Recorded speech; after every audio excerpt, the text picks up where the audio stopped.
Ok, irmãos. Então, o assunto é a importância da escatologia, ok? E este é um assunto que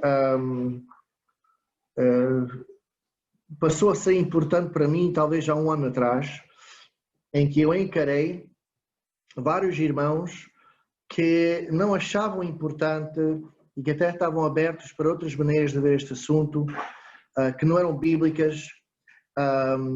E então, nessa altura, eu comecei a olhar outra vez este assunto. Escatologia é a profecia, não é? Da Bíblia sobre os últimos tempos. E isto fez-me pensar porque é que este assunto já não parece ser importante para tanta gente hoje. E então isso levou-me realmente a passar a olhar para este assunto mais e com mais seriedade, não é? Portanto, eu já mudei a slide há uns 10 segundos atrás, estou só à espera que o dispositivo mude. Aqui estamos. Então, escatologia é uma palavra, nós hoje aqui em Portugal, é uma palavra cara, não sei se usam essa expressão aí, mas é uma palavra muito elaborada, quer dizer o estudo dos últimos tempos, ou das últimas coisas. Eschatos em grego quer dizer últimas coisas. Então, eu quero falar sobre a importância da escatologia. Eu não estou a querer hoje a falar sobre o que é a escatologia correta e o que é a incorreta, ou qualquer outro assunto sobre isso, mas meramente porque é que é importante. E no decorrer eu vou realmente abordar o que é a escatologia mais bíblica e vou só dar um resumo rápido sobre isso, mas o foco hoje é mesmo porque é que é importante. Então temos aqui 4 versículos, um é 1 Pedro 1, 21, e 1 Pedro 1, 21 diz assim: porque a profecia nunca foi produzida por vontade de homem algum, mas os homens santos de Deus falaram inspirados pelo Espírito Santo. Ok? Então, nós temos aqui neste versículo algo que é importante e que é que a profecia não foi produzida por vontade de homem algum. E da mesma forma, então, nenhum homem devia de interpretar a profecia de qualquer maneira, não é? O que também vemos aqui é que eles foram inspirados pelo Espírito Santo. E isso é importante. Isto significa que Deus falou. E se Deus falou, então é importante, não é? A palavra de Deus, para muitas pessoas parece ser um livro tremendo, mas nós quando vamos à livraria ou a qualquer loja que venda livros, nós vemos livros deste tamanho ou mais grossos e as pessoas leem, não é? E se nós lermos 4 capítulos deste livro, em um ano lemos a Bíblia inteira, se lermos 10 capítulos ou mais, nós conseguimos em meio ano ler. E quem estiver mesmo interessado em ler este livro, como alguns leem novelas, até pode-se ler isto tudo em 1 ou 2 semanas, não é? Então temos este livro e nós vemos que ele não é assim tão grande.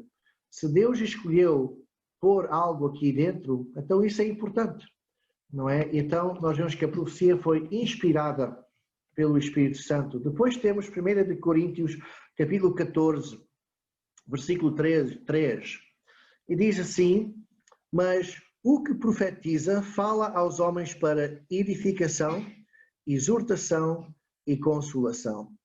E aqui o ênfase não é só o que profetiza, mas realmente os efeitos da profecia. E nós podemos adquirir a profecia através da Bíblia e nos tempos do Novo Testamento, quando a Bíblia não estava completa ainda, então havia homens na igreja com o dom de profetizar, e então eles recebiam esse mesmo ensino através destes homens, mas hoje em dia nós temos isso escrito para nós na Palavra de Deus. Então nós estamos a ver que a profecia serve para edificação, exortação e consolação. Agora, pergunto eu, quem não quer ser consolado? Não é? Nós vivemos neste mundo, hoje em dia, em que é cada vez mais assustador. Aprendemos que aqui em Portugal a polícia esteve à porta de uma igreja batista há poucas semanas atrás e quem saísse sem a máscara levou uma multa de várias centenas de euros. Não sei o que isso representa em reais, mas é talvez perto de R$1000, não sei. Eu acho que era 300 euros de multa, é mais ou menos R$1000, sim. Então, por pessoa. E claro, muitas pessoas, como eu, não é? Eu estou a sair à porta e estou a tirar a máscara, não é? Eu não espero até estar uns 10 metros na rua para tirar a máscara. Para quem não sabe, ter a máscara tempo demais até faz mal, não é? Estamos a respirar gases que não são saudáveis.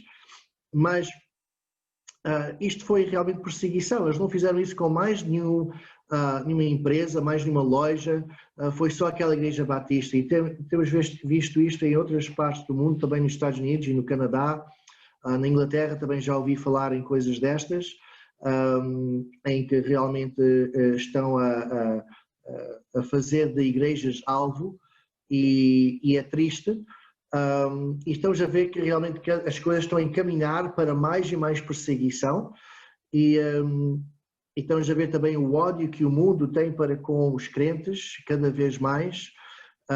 Estamos a ver a imoralidade a crescer, a corrupção, o crime e os governantes a aprovarem de crimes e outras coisas, e então nós às vezes ficamos desanimados e desencorajados com isto. Então, a profecia serve para nos consolar, serve para nos exortar, serve para nos edificar. E já vamos falar mais sobre o assunto. Depois também Apocalipse capítulo 1, versículo 3. Apocalipse capítulo 1, versículo 3 diz: bem-aventurado aquele que lê e os que ouvem as palavras desta profecia e guardam as coisas que nela estão escritas, porque o tempo está próximo. Salvo erro, este é o único livro da Bíblia que tem uma bênção para quem a lê. Não é? A palavra bem-aventurado pode ser traduzido abençoado seja, não é? Aquele que lê e os que ouvem as palavras desta profecia e guardam as coisas que nelas estão escritas, porque o tempo está próximo. Então há uma bênção aplicada às pessoas que leiam este livro de profecia. Então nós vemos que a profecia tem uma elevada importância. Finalmente, 1 Tessalonicenses, capítulo 5 e versículo 11. 1 Tessalonicenses, capítulo 5, versículo 11, e este versículo não vai fazer sentido sem o contexto, mas o apóstolo Paulo acaba de falar de coisas do fim, profecia, digamos assim, e então ele acaba por dizer, ele acaba essa porção das escrituras proféticas a dizer: pelo que exortai-vos uns aos outros e edificai-vos uns aos outros, como também o fazeis. Então ele está a dizer para nós nos exortarmos e edificarmos uns aos outros com profecias, ok? Com as profecias dos últimos tempos. Então nós já vamos ver porque é que a profecia tem tanto peso na palavra de Deus e como ela pode ser usada para edificação, para exortação, para consolação, para exortação, acabei de dizer isso, para bênção também. Todas estas coisas, vou já mudar o slide porque vai demorar um pouco, e nós vemos que realmente a escatologia ou a profecia é algo importante. Então isto nos leva realmente a perguntar porque é que não se ouve mais sermões sobre a escatologia hoje em dia, porque é que não cantamos mais sobre a sua vinda? E é algo que eu reparei há um ano atrás, é que realmente eu comecei a pensar, quando foi a outra vez que eu ouvi uma pregação boa sobre a escatologia, sobre a segunda vinda do Senhor, sobre o arrebatamento, sobre a tribulação, sobre o milénio, e há muito tempo, e já não é muito comum, enquanto que, quando eu era adolescente, eu lembro muito bem, na igreja falava-se muito, este era um assunto recorrente, que nós ouvíamos falar muito dele, e também cantávamos muito, tínhamos hinos e muitos coros sobre a segunda vinda do Senhor, e nós cantávamos com muita alegria. E então eu comecei a pensar o que é que aconteceu realmente que nós já não fazemos isso? E eu comecei realmente a procurar a resposta a isto e eu descobri que a partir dos anos 80 e 90, e agora vamos voltar ao assunto que já falamos nele, sobre aliancismo e calvinismo. Então, esses grupos não acreditam realmente no arrebatamento, não acreditam na tribulação, alegorizam. Uma grande parte da palavra de Deus tem a ver com profecias, principalmente porque eles acreditam que a igreja é Israel, e então para não haver distinção é preciso alegorizar grandes porções da palavra de Deus. E esses irmãos, alguns dos famosos como R.C. Sproul, o Dr. D. James Kennedy, Hank Hanegraaff, John Piper, entre outros, começaram a falar que quem falasse demais sobre profecia realmente tinha problemas mentais. É assim que eles diziam, não é? Se alguém fala muito de profecia, alguma coisa está errada com essa pessoa, afasta-se dessa pessoa. E começaram a fazer pouco de pastores que falavam demais sobre profecia bíblica e começaram a fazer pressão. Nos anos 90 saiu o livro, não sei como é que foi traduzido para português, Deixados para Trás, não sei se é assim que foi, ok? Estou aqui a ter uma confirmação. E então, e depois fizeram filmes também desses livros, e estes irmãos que eu acabei de mencionar e mais alguns, infelizmente o aliancismo e o calvinismo têm muito dinheiro atrás, são de igrejas ricas, e eles têm muito dinheiro, e começaram a fazer uma campanha contra esses filmes, a fazer pouco dos filmes, a reparar em erros que tinham nos filmes, etc, etc. Chamavam autores como Hal Lindsey, que é um autor que tem escrito muito sobre a profecia bíblica, e Tim LaHaye, escarneciam-se destes irmãos e nos seminários começaram também a fazer pressão, que realmente não se deve focar na profecia, etc. E infelizmente isso teve um efeito gradual em que pouco a pouco novos pastores saindo dos seminários e mesmo anciãos das nossas igrejas, mas que liam estes livros por estes irmãos aliancistas, cada vez menos ouviu-se falar sobre profecia. Havia conferências inteiras só sobre profecia, essas cessaram, e realmente então estamos agora uns 30 anos depois e é muito difícil comprar um livro sobre profecia, é muito difícil também ter pregadores que falam no assunto, ou que gostam de falar do assunto, ou que focam nesse assunto no seu ministério. E isto tem afetado a igreja muito e tem feito com que a igreja perdesse muito, porque como nós já vamos ver, Deus inclui a profecia na sua palavra por alguma razão, não é? Ele quer que nós saibamos o que é que vai acontecer, e isto deve nos trazer alegria, não é? E nós faltamos muita alegria hoje em dia na Igreja do Senhor, e eu já vou falar mais sobre isso, não quero revelar demais por enquanto, mas isto foi uma grande perda na Igreja. Então vamos falar um pouco sobre escatologia, porque é que é importante. Eu acho que eu vou começar definindo um pouco o que é que se passa, não é? Quando eu falo de escatologia e profecia, estou a falar de uma perspectiva pré-milénio e pré-tribulação, que realmente Cristo há de voltar antes da tribulação, vai haver uma tribulação de 7 anos, depois o Senhor vai voltar definitivamente ao fim dessa tribulação e vai estabelecer o seu reino no trono de David durante 1000 anos. Isto é tudo literal. E esta é a escatologia com mais apoio bíblico e com mais consistência. Há pessoas que não concordam com estas perspectivas e que encontram aqui e acolá algumas dificuldades, não é? Eu estou a pensar talvez uma ou duas dificuldades em algumas passagens. Uma delas é a última trombeta. Se a última trombeta é esta, então por que é que vai haver mais trombetas depois? Então esse é um dos argumentos contra, que é um pouco difícil explicar, mas o que eu vejo é que as outras perspectivas têm muitas mais dificuldades, não é só uma ou duas, não é? Estamos a falar de dezenas de dificuldades que eles têm que explicar, não é? Então, para mim, esta parece ser a mais consistente e a mais fiável. Então, o que é esta perspectiva? Só resumidamente, é que a época da igreja acaba com a vinda de Cristo às nuvens, não é? Jesus não desce à terra, o arcanjo toca a trombeta, mortos em Cristo ressurgirão com um novo corpo glorificado e subirão até Cristo. Depois os vivos em Cristo transformam-se em corpos glorificados e subirão até Cristo, e todos irão ao lar celestial do Pai.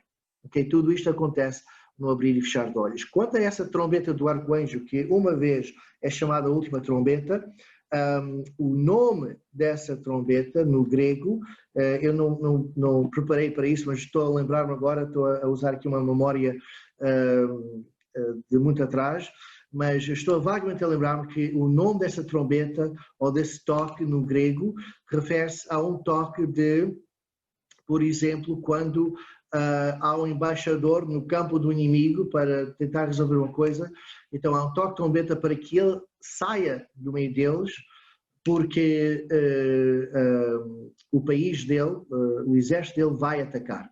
Então, para que esse embaixador e o seu staff não esteja numa zona de perigo, há esse toque de trombeta que tem esse nome, da última trombeta. Então, isso significa para ele se retirar, porque agora as negociações acabaram e então vai haver um ataque.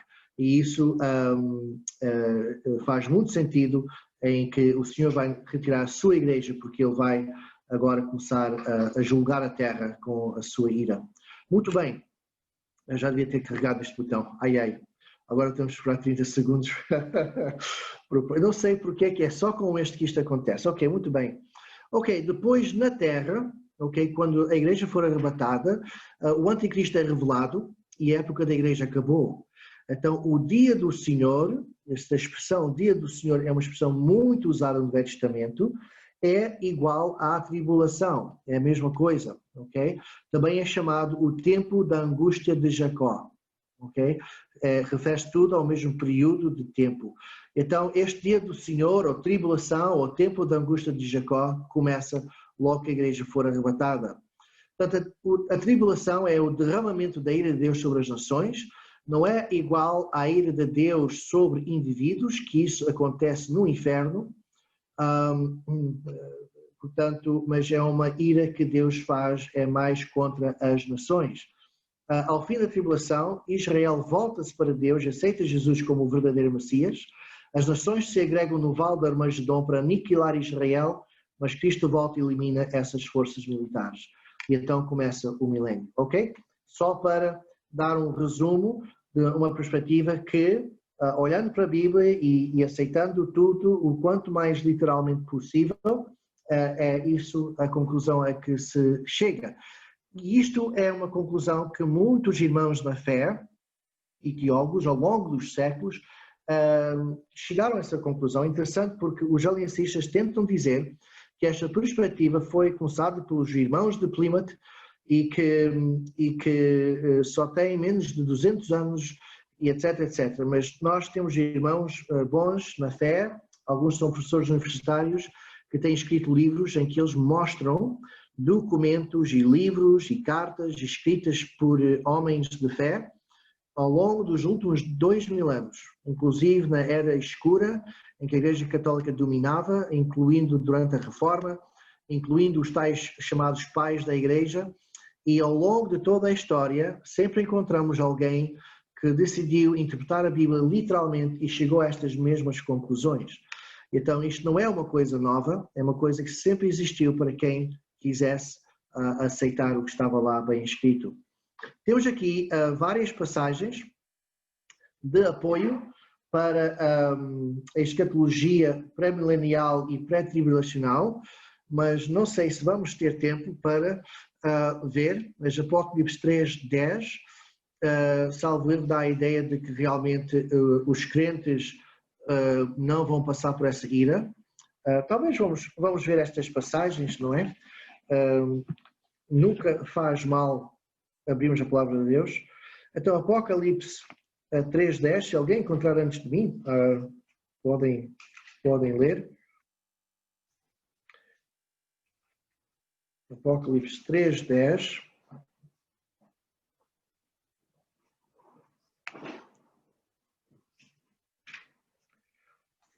Então diz assim: como guardaste a palavra da minha paciência, também eu te guardarei na hora da tentação que há de vir sobre todo o mundo para tentar os que habitam na terra.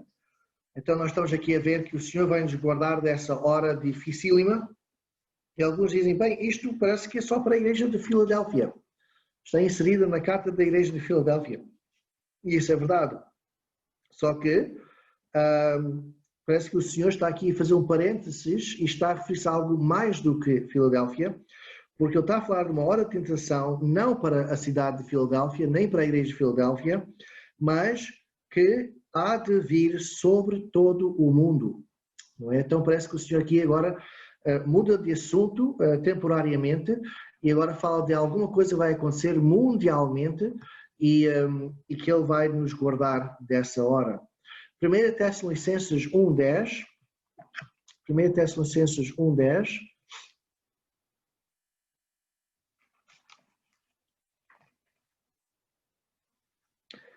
Esta é uma Bíblia nova. Estou todo feliz agora, finalmente tenho uma Bíblia verdadeira portuguesa.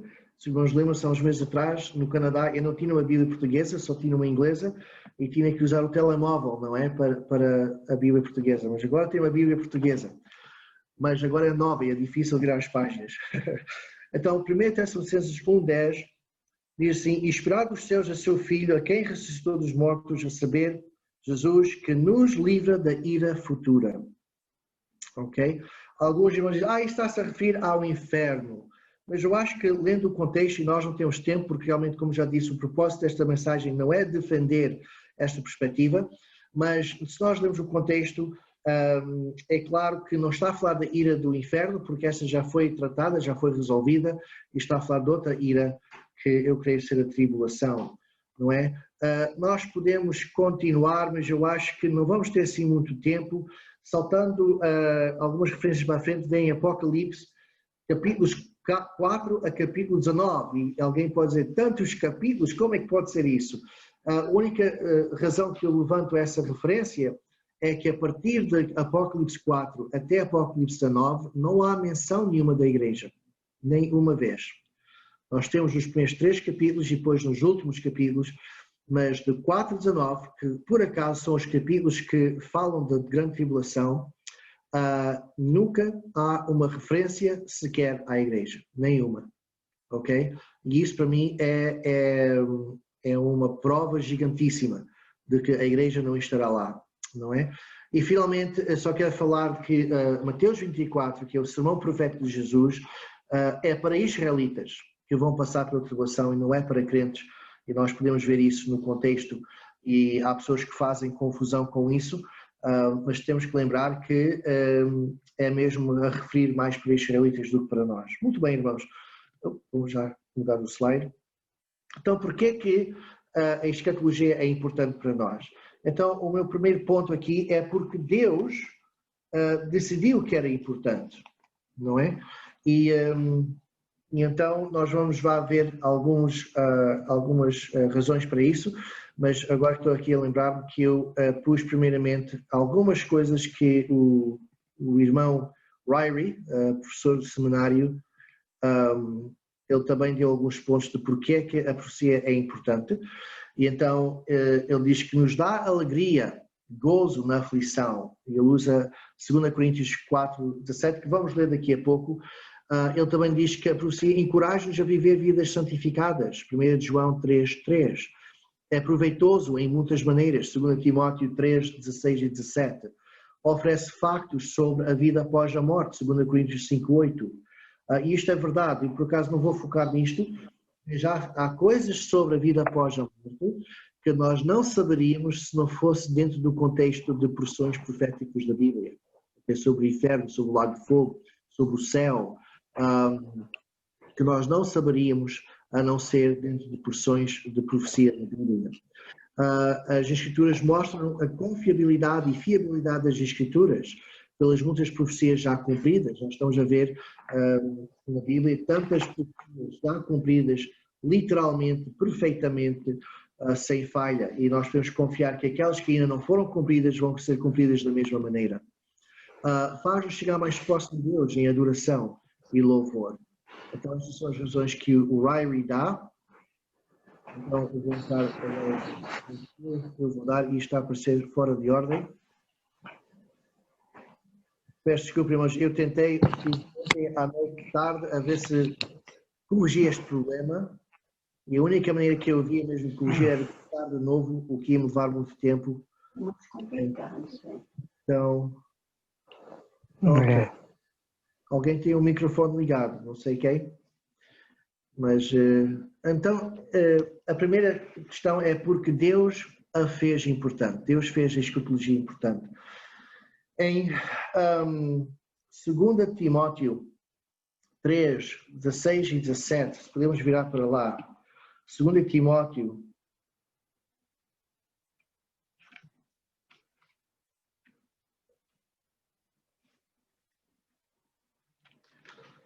3, 16 e 17, versículos muito conhecidos, diz, a primeira, desculpa, é 2 Timóteo.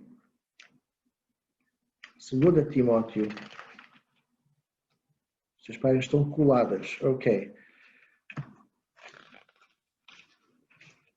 Diz assim, procura, não, 3, 16 e 17. Toda a Escritura divinamente inspirada é proveitosa para ensinar, para redarguir, para corrigir, para instruir em justiça, para que o homem de Deus seja perfeito e perfeitamente instruído para toda boa obra. Então, o que nós vemos aqui, irmãos, é que toda a Escritura é divinamente inspirada, inclusive a profecia.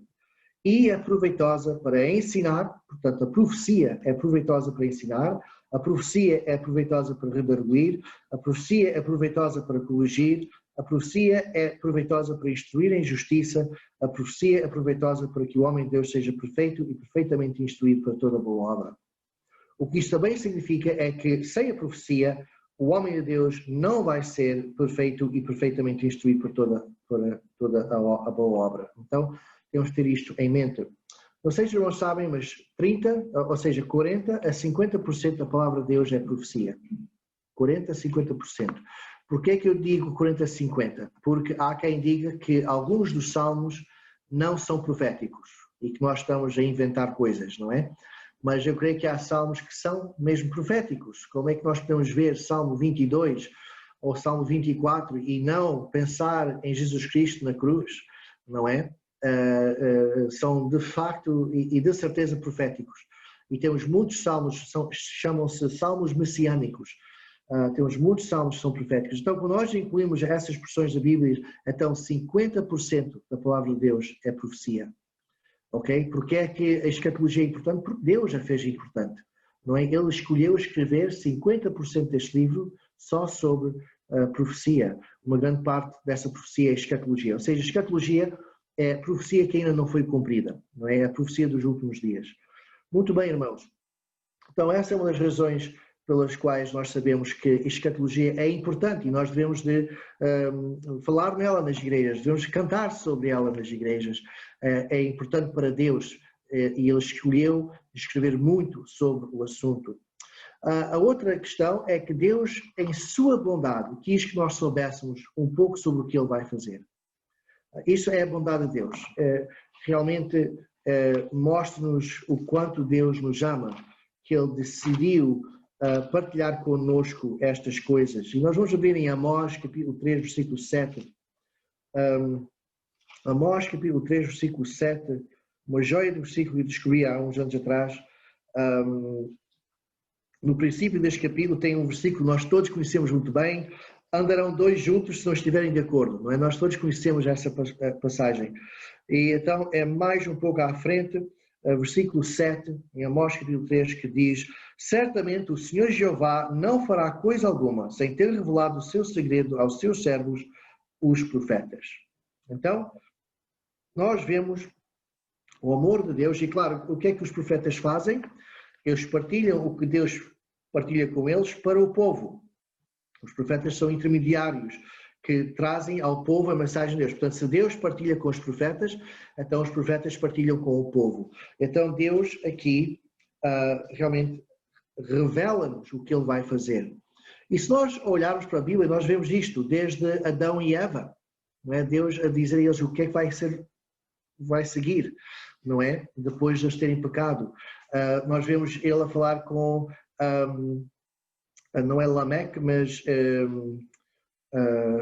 Enoque, não é? Enoque, por acaso, pregava sobre o dia do Senhor, não é? A tribulação. Nós lemos isso em Judas, salvo erro, que Enoque pregava sobre estes últimos dias, que é interessante, não é? Já antes do dilúvio.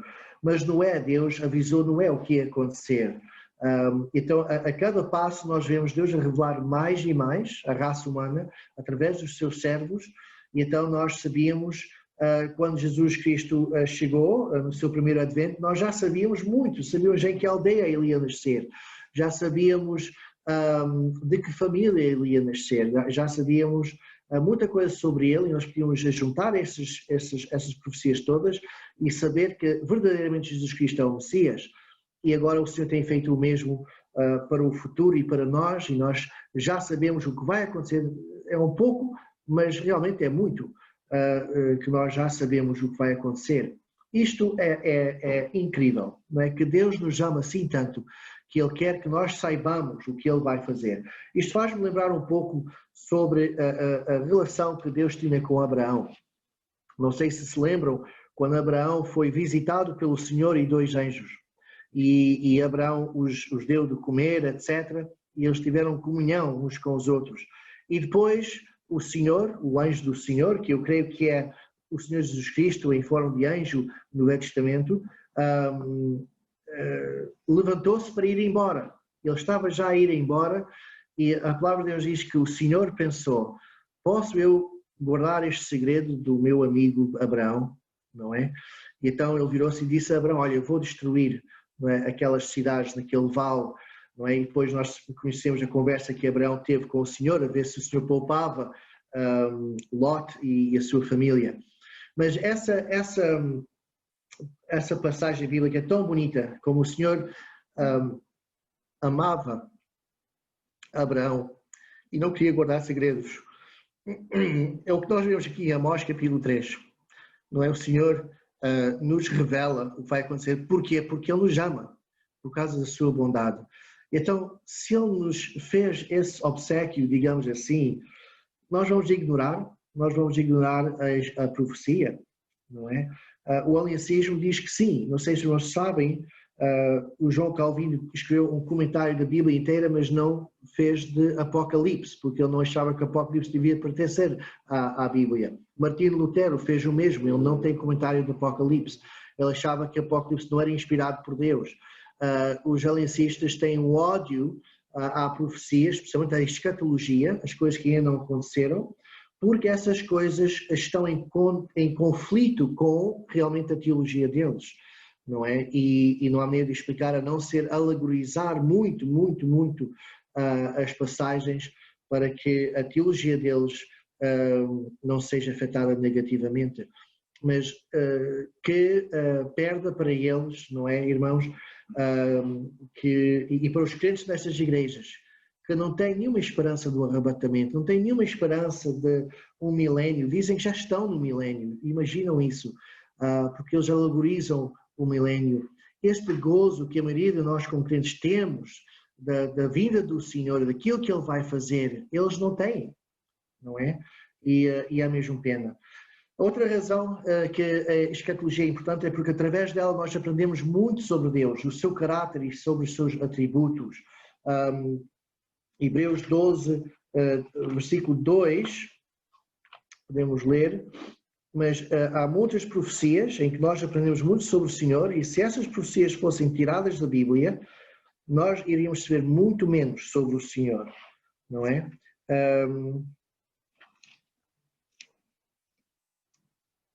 Ok. Olhando para Cristo, autor e consumador da fé, o qual, pelo gozo que lhe estava proposto, suportou a cruz, desprezando a afronta, e assentou-se à destra de Deus. Acho que eu tenho aqui a referência errada. Deixa-me ver aqui nas minhas próprias, nos próprios apontamentos.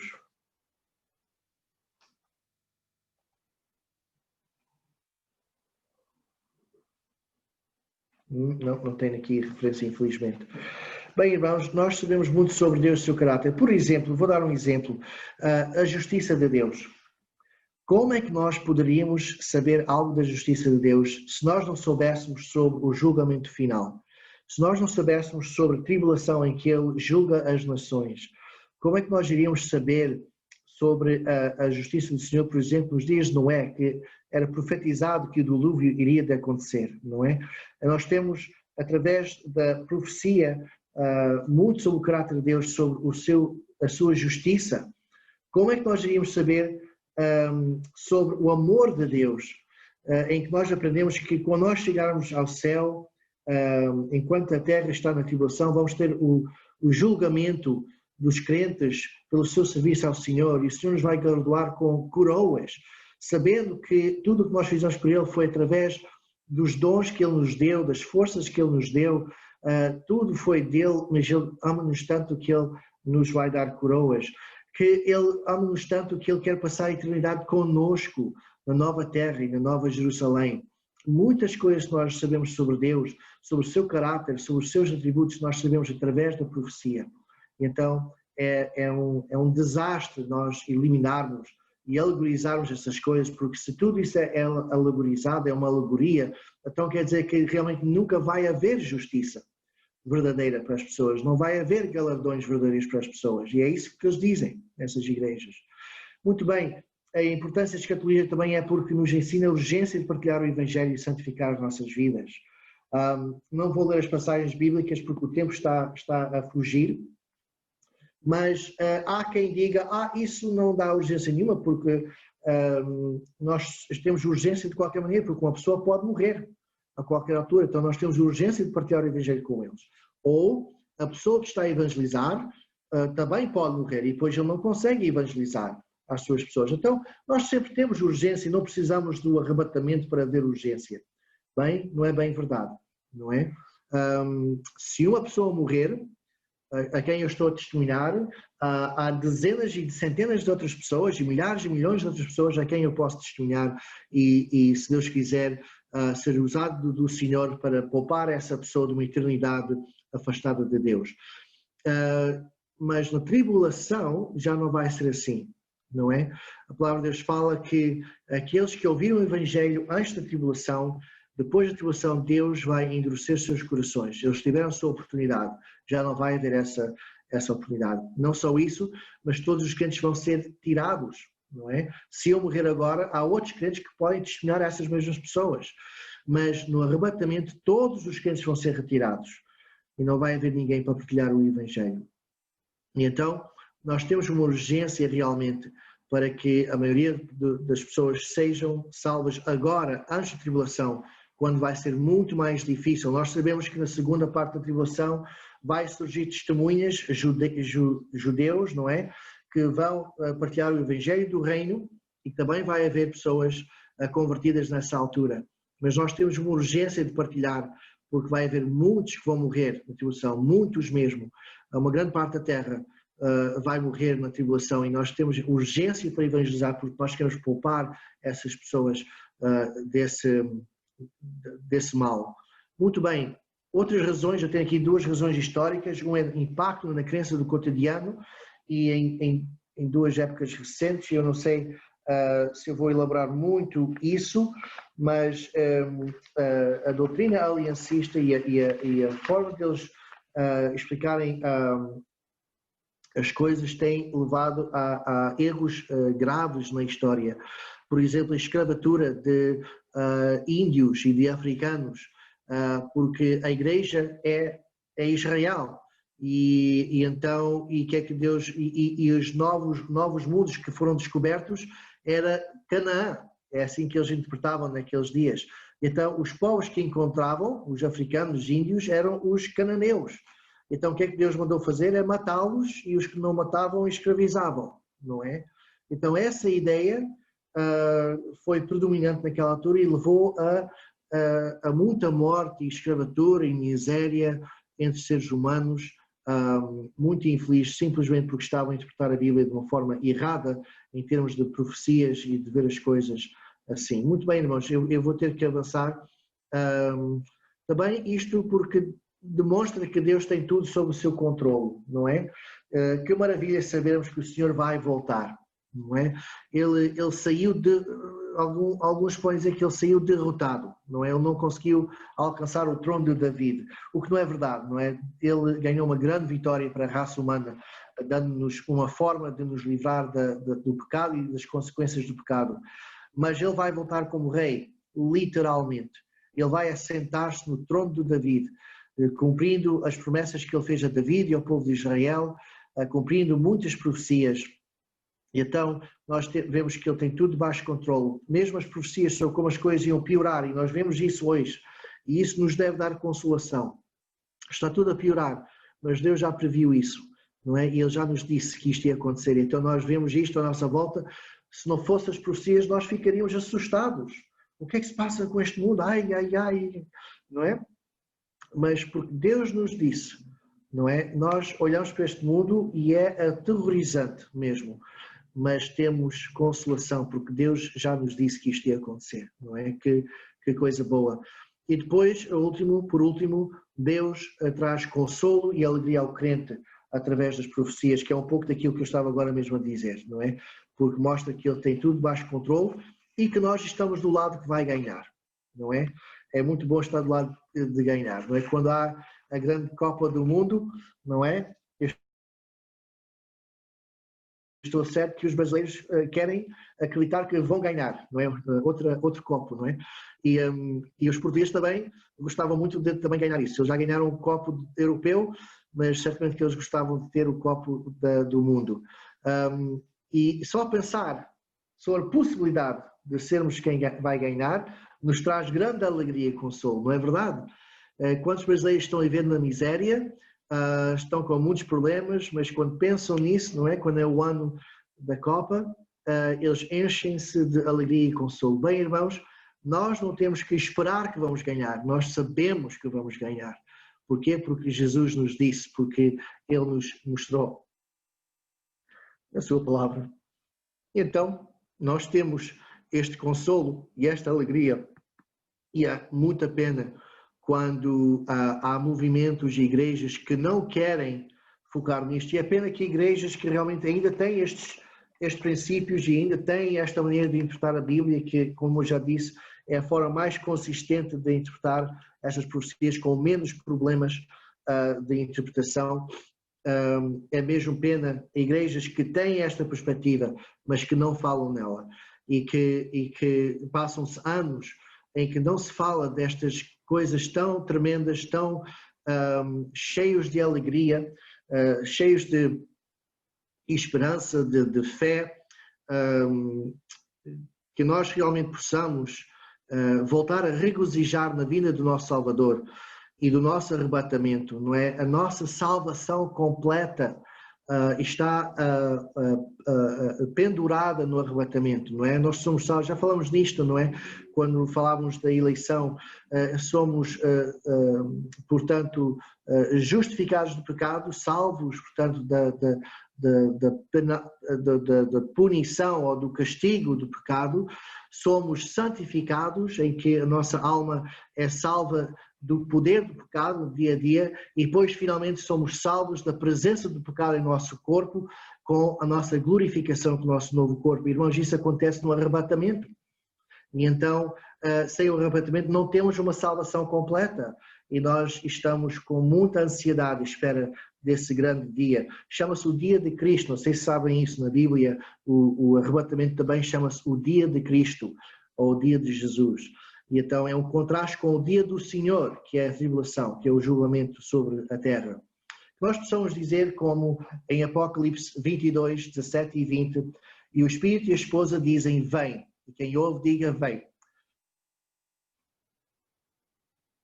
Ora vem o Senhor Jesus. Amém.